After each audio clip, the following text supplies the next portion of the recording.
Bonjour tout le monde, j'espère que vous allez bien. C'est toujours l'été et l'occasion d'essayer de nouvelles choses. Alors aujourd'hui, je fais le classement des films de la série Terminator. Mais avant de débuter, je voudrais remercier mes membres Patreon avec les détails juste ici, si vous voulez contribuer à l'essor de ma chaîne. Je dois vous dire d'abord que la série m'est très chère et que mon choix est plutôt subjectif. Et on s'entend ensemble que le film à la dernière position sur ma liste est de loin supérieur à des films comme Madame Web. Et on débute le classement tout de suite avec la dernière position. Je suis au courant que de mettre Terminator Salvation à la dernière position pourrait déplaire à beaucoup de monde. Je sais que le film est apprécié par beaucoup de fans de la série, mais pour moi, le film a beaucoup de problèmes. Je vais débuter par ce que j'aime du film, en fait. L'histoire est unique. C'est enfin une histoire de la rébellion, une histoire beaucoup plus centrée sur le côté militaire de la mission. J'aime beaucoup que l'histoire a été divisée en deux histoires parallèles qui se rejoignent. C'est plutôt unique dans la série. Et le film contient des scènes mémorables, comme la scène d'ouverture par exemple. J'aime que le film ajoute des nouveaux robots à la série, des robots uniques avec des fonctions particulières et spécifiques. Et le design de ces nouveaux robots est vraiment intéressant. Et j'aime que le film essaie de se départir du personnage d'Arnold. Et on sent ici que le film veut bâtir un nouvel ensemble de personnages sur lequel se baser pour poursuivre l'histoire. Et j'aime bien que le film nous redirige la question à savoir ce qui est central dans la série. Est-ce que c'est les Terminators? Est-ce que c'est John Connor? Est-ce que Kyle Reese est important? Mais pour moi, l'élément central qui met de la colle dans cette histoire, c'est Skynet. Et pour moi, Skynet, au 4e épisode, devrait devenir l'élément central de la série. Maintenant, on passe à ce que j'aime un peu moins.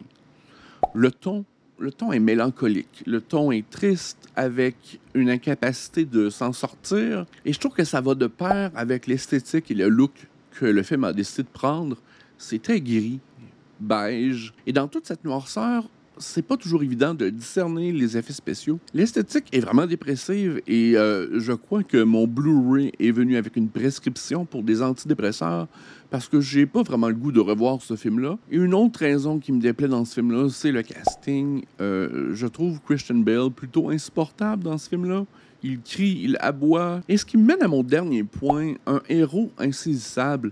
Il y a pas de héros auquel on peut s'identifier dans ce film-là. On aimerait s'identifier à John Connor, mais il nous crie après la tête. On aimerait s'identifier à Kyle Reese, mais il est vraiment effacé dans le film. Christian Bale, dans ce film-là, est agressif, il est loud. C'est un chien qui aboie. Et pour moi, être un acteur méthode n'est pas un permis pour être un trou-duc. Il y a beaucoup de personnages qui viennent brouiller les cartes parce qu'on doit composer avec John Connor, on doit composer avec Marcus Wright, Blair, Kyle Reese, Star. Qu'est-ce qu'elle fait dans ce film-là? Et j'aime bien le reveal à la fin du deuxième acte où on découvre que Marcus est également un robot avec la mission secrète de se débarrasser de John Connor. C'est quand même un reveal qui m'a surpris. Et en théorie, j'aime bien la finalité du film où Marcus redonne vie à John Connor, mais c'est tourné de manière tellement glauque et déprimante. Et j'ai terminé Terminator Salvation avec un sentiment de malaise.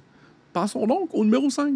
Et la place numéro 5 va assurément à Terminator Genesis, un film qui avait beaucoup de promesses et qui m'a donné beaucoup d'espoir jusqu'à l'arrivée de John Connor. L'esthétique du film est beaucoup plus cohérente avec les trois premiers, et je pense qu'un des points les plus forts du film, c'est les effets spéciaux. J'aime bien la représentation des pouvoirs de John Connor. Il y a des séquences qui sont mémorables. Celle de l'autobus qui flippe dans les airs est vraiment très bien réalisée. Et le ton est beaucoup plus juste. Même, je trouve qu'il est meilleur que le ton dans le troisième film. Le film jongle un peu mieux avec le drame et l'humour, malgré que c'est quand même cringe. Les scènes de combat également avec le T-1000, malgré qu'il n'est pas très présent dans le film, il est très agile. Il manie beaucoup mieux les armes que le T-1000 dans le deuxième film. Les séquences d'action sont bien réalisées aussi. Le film a beaucoup de points forts du côté visuel et du côté de l'emballage. Mais malheureusement, le film a beaucoup de points faibles, dont le marketing. Le film qui, dans la bande-annonce, nous révèle déjà que John Connor est le méchant du film. Comment tu peux être là? Je déteste lorsque le marketing d'un film n'a pas assez confiance en le film et doit faire des reveals dans la bande-annonce pour attirer le public. Les bandes-annonces spoiler, on sent un peu le côté désespéré d'une campagne publicitaire. Un autre point faible pour moi, c'est le casting. Malgré qu'Emilia Clarke ressemble beaucoup à Linda Hamilton, elle n'a pas la force, la rage que Linda Hamilton lui infusait. Et le casting de Jai Courtney pour Kyle Reese, physiquement, elle ressemble beaucoup plus au Terminator. Et sa chimie avec Emilia Clarke est vraiment à zéro. C'est zéro, c'est zéro. j'ai vraiment détesté. Et ce que j'ai détesté encore plus, c'est le casting de Jason Clarke pour jouer John Connor. Pour moi, Jason Clarke a un creepy factor beaucoup trop élevé. Je m'attends pas nécessairement à voir un John Connor top modèle, mais pour moi, il doit avoir une composante de leader, de charisme, et j'ai beaucoup trop peur de Jason Clarke. En plus, sa motivation est nébuleuse. Il n'agit pas vraiment comme une menace. Il a une présence qui désire dialoguer. Je comprends pas la finalité qu'il veut. Il veut avoir une famille électronique. Il veut avoir une famille virtuelle. Je suis pas certain de ce qu'il veut atteindre. Ce qui me mène un peu à la scène de l'hôpital, qui est pour moi l'une des scènes les plus faibles de toute la franchise. Je déteste cette scène où on s'assoit dans un stationnement pour dialoguer des aspirations familiaux de John Connor, sans nécessairement être une menace pour les héros. Et c'est peut-être le premier film de la série qui est vraiment un reboot, un remix, et ça se sent. Le film est rempli, c'est vraiment hommage série. Scène après scène sont des références de films précédents, éliminant les films qui sont un peu plus gênants, et j'aurais pu émonder au moins 50% des hommages. Une autre chose qui m'a un peu déplu, c'est les visions temporelles de Kyle Reese. What the fuck. Mais le film est beaucoup plus plaisant à regarder. Il y a toujours un élément de fun dans le film qui avait été perdu dans le film précédent. Et si on parle de plaisir, passons au numéro 4 de mon classement des films de la série Terminator avec le tout dernier, Terminator Dark Fate. C'est un film que plusieurs d'entre vous verraient peut-être un peu plus bas, mais c'est un film que j'ai quand même apprécié parce que c'est un film qui a décidé de prendre un point de vue sur la robotisation, sur l'immigration, et c'est un film qui a osé chercher de nouveaux héros. Je pense que le film a atteint un bon équilibre entre l'humour, le drame et l'action. Les chorégraphies de combat sont vraiment supérieures à la moyenne des films. J'aime l'utilisation de plans plus larges pour tourner les scènes d'action, et ici, on est servi. Le film comprend beaucoup de scènes que j'ai vraiment adorées, dont la scène d'ouverture à l'usine. Comme je disais, elle est tournée de très large et on voit l'action se dérouler devant nous presque en temps réel, sans coupure. Il y a la scène à la frontière également, dans le centre de tri, qui est vraiment sauvage. L'attitude du Rev 9 est vraiment décidée, fonceur, sans pitié. Je trouve que c'est un bon twist sur les pouvoirs du Terminator sans le rendre overpowered comme dans Terminator Genesis. Le fait qu'il se sépare le rend beaucoup plus dynamique et contribue au risque dans beaucoup de scènes d'action. Le film ose ajouter au lore de Terminator et ose jeter des bases sur lesquelles construire pour le futur. Pour ce qui est de moins bon, la scène d'ouverture avec Edward Furlong, on avait leaké dans les médias comme de quoi Edward Furlong serait de retour. C'était pour du mocap, du motion capture. J'ai trouvé ça un peu gratuit et le rajeunissement facial, autant pour Linda Hamilton que Edward Furlong, était un peu robbery, comme on dit. On dirait qu'ils avaient des visages en caoutchouc. Et c'est hommage série part 2, où on remixe encore des histoires. C'est moins flagrant que dans le film précédent. Mais j'espère tout de même que dans le prochain film, on va cesser de remixer l'histoire et qu'on va pouvoir se projeter dans le temps et continuer l'histoire. Parce que l'histoire mérite d'aller au-delà de la famille Connor. Il y a d'autres histoires à raconter sur la planète à propos de braves personnages qui ont affronté Skynet. Un autre parti très faible du film, c'est la manière dont nous est construit le personnage de Danny. On nous la présente comme la future John Connor ou celle qui le remplacera, mais c'est très mal démontré. Sa capacité à leader, à prendre des décisions est mise de côté et c'est difficile pour nous d'y croire. Et la structure du film est un peu prévisible. Ils vont de A à B, à C à D. La structure aurait pu être remaniée et c'est comme convenu que le film allait se terminer dans un environnement un peu d'usine. J'ai trouvé la fin un peu décevante. Bon, jour 2 de mon classement de la série Terminator.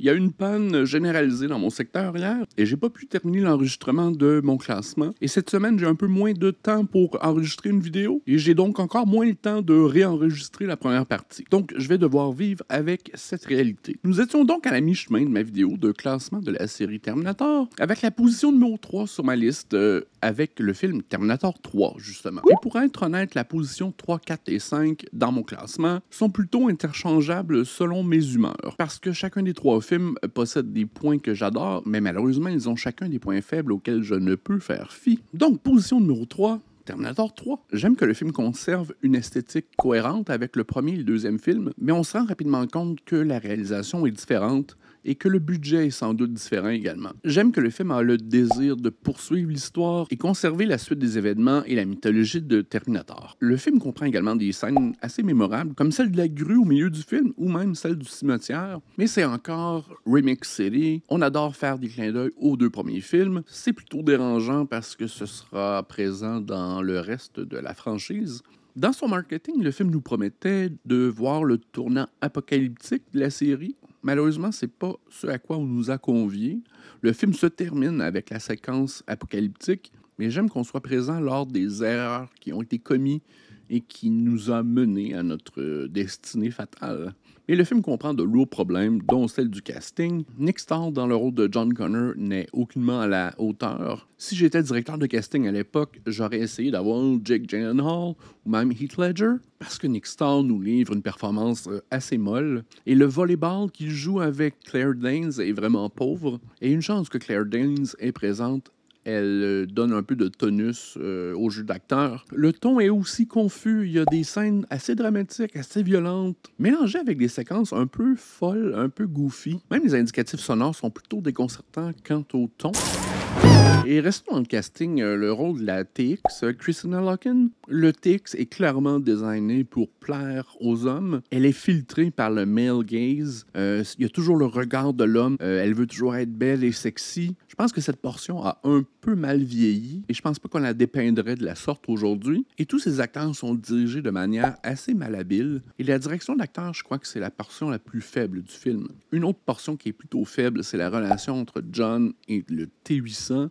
Cette relation qui était tellement intéressante dans le dernier film, et on sentait la chimie entre le jeune acteur Edward Furlong et Arnold. J'ai l'impression qu'on n'a pas donné beaucoup de lignes intéressantes à Nick Stahl, et j'ai aussi l'impression qu'Arnold n'a pas vraiment le goût d'être présent. Et une autre portion qui m'a beaucoup déplu, c'est le traitement du personnage de Sarah Connor, qui a été glissé sous la porte. On l'a dit, victime d'une leucémie, et le débat est clos. C'est malheureux parce que son traitement aurait pu être beaucoup plus glorieux. J'ai l'impression que son personnage, il y a eu des petites manigances derrière la caméra pour que l'on puisse rapidement passer à autre chose. Et terminons donc en beauté avec les deux dernières positions. Passons donc à la position numéro 2 avec Terminator 1, The Original. Il faut débuter avec la musique de Brad Fiedel. C'est possiblement un highlight de la série.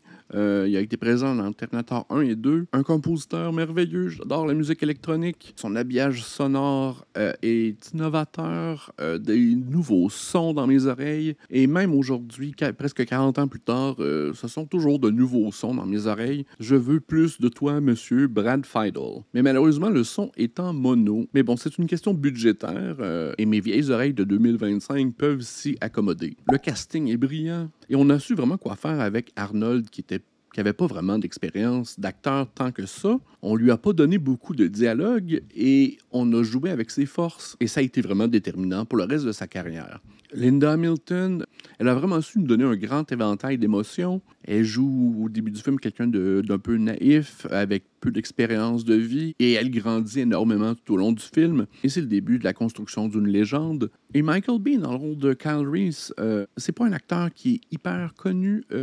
Il a sa niche dans le domaine de la science-fiction, mais c'est pas une superstar d'Hollywood. Et j'aime bien qu'on ait pris quelqu'un de stature plutôt petite pour se mesurer à Arnold, le géant. Ça rend une histoire beaucoup plus dynamique et on peut s'identifier beaucoup plus au personnage. J'adore que le ton du film est très cru. Des fois, c'est même tourné un peu à la caméra de guérilla. Ce qu'on nous montre à la caméra est assez choquant. Et tout ça provient de la vision d'un créateur, James Cameron. Et on sent déjà qu'il aura un grand avenir. C'est un film que j'ai découvert plus jeune, juste avant la sortie de Terminator 2. J'étais peut-être un peu trop jeune pour voir le film, mais c'est un film qui m'a fait exploser la tête. Il y a bien évidemment des séquences un peu plus faibles. La dernière portion de la fusillade dans Tech Noir, je suis pas certain, j'aime moins le montage. Et il y a également la séquence de poursuite en voiture qui se termine dans un mur. Il y a des accélérés un peu louches également. C'est peut-être les deux portions du film que j'aime le moins et que rétroactivement, j'aimerais peut-être remodeler. Mais c'est un film que j'adore, qui est extrêmement influent et qui a donné un bel avenir à tous ces comédiens. Passons donc à mon numéro 1, et vous l'avez sans doute deviné, et c'est Terminator 2 qui remporte la palme. C'est peut-être dans mon top 3 de tous les films que je préfère de tous les temps. Terminator 2, que dire de ce film? Encore une fois, la musique de Brad Fiedel. J'ai adoré que Brad Fiedel a fait un traitement orchestral de sa musique électronique. C'est majestueux. La musique est envoûtante, épeurante, et c'est une idée de génie d'avoir renversé les rôles et nous avoir présenté Arnold dans sa version héroïque et de le mesurer à un Terminator de petite stature. Je pense que c'est James Cameron qui comparait Arnold à un tank et le T-1000 à une Porsche. Et je trouve que c'est vraiment à propos. Il est slick, il est nerveux, il est dangereux. Et Linda Hamilton, c'est peut-être son meilleur rôle à vie. Elle est menaçante, elle est forte, elle est instable. Et on sent que l'ancrage du film, c'est Edward Furlong qui retient ces deux personnages-là ensemble. C'est une performance magistrale d'Edward Furlong. Il joue un vrai adolescent, pas un adolescent joué par un trentenaire, mais on sent vraiment qu'il est de son époque. Et j'adore qu'on lui a donné une vieille âme et une capacité à discerner des émotions. Et c'est très important pour le Terminator qui doit apprendre de son maître. Les chorégraphies de combat sont épiques, les cascades sont réelles, on sent le danger. La séquence de l'hélicoptère sous le pont est magique. Le ton est toujours aussi brutal que dans le premier film, mais ils ont réussi à y inclure de l'humour et ça fonctionne très bien.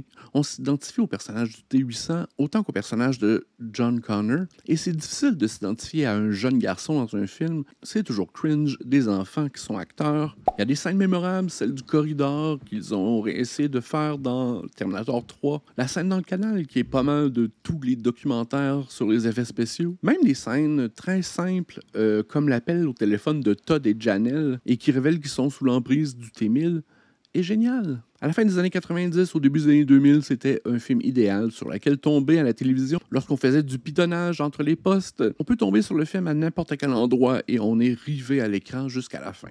La scène finale est émotive. À chaque écoute, je suis rempli de réelles émotions et c'est quand même un exploit d'avoir soutiré des larmes d'une relation entre un robot et un jeune garçon. Je pense pas que j'ai été investi émotionnellement dans beaucoup de films depuis, et c'est clairement un film qui a marqué ma vie. Et si je devais trouver une scène un peu plus faible, qui sort du lot, et même elle est très faible, c'est celle en voiture où les trois protagonistes s'évadent de prison. Elle est visuellement très dissonante du reste du film, et c'est assurément une des scènes du cinéma que j'aimerais refaire. J'espère que vous avez apprécié cette formule, toujours en attente de brevet. Partagez votre classement de la série Terminator dans les commentaires. J'ai mis dans la description les liens qui mènent à chacune des vidéos de réaction que j'ai fait pour la série. On se dit à la prochaine et d'ici là, restez loin de l'intelligence artificielle. Bye!